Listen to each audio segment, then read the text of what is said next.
And అంటే పాలిగమీ ఎవరైతే encourage చేస్తారో వాళ్ళు ముఖ్యంగా సెక్షువల్లీ ట్రాన్స్మిటెడ్ డిసీజెస్ వచ్చే అవకాశం అనేది ఉంటుంది.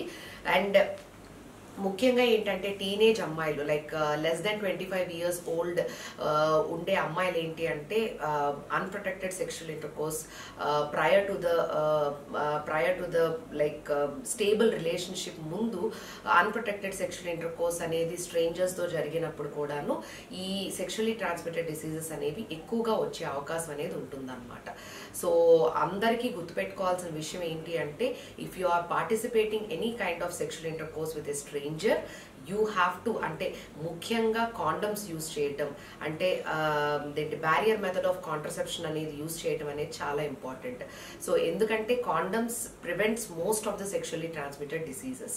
సో ఈ సెక్షువల్లీ ట్రాన్స్మిటెడ్ డిసీజెస్లో ఉండే సైన్స్ అండ్ సిమ్టమ్స్ ఏంటి అంటే డిశ్చార్జ్ అంటే అంటే నీచు వాసన లాంటి డిశ్చార్జ్ ఉన్నా కూడా పెయిన్ఫుల్ లెజన్స్ అంటే అక్కడ అంటే ఆ వెజైనల్ ఏరియా దగ్గర బంప్స్ రావటము లేదంటే అల్సర్స్ రావటము ఏదర్ పెయిన్ఫుల్ అయినా కానివ్వండి పెయిన్లెస్ అన్నా కానివ్వండి లేదంటే pain while having the intercourse ఉన్నా కూడాను these are all the symptoms of the sexually transmitted diseases అన్నమాట.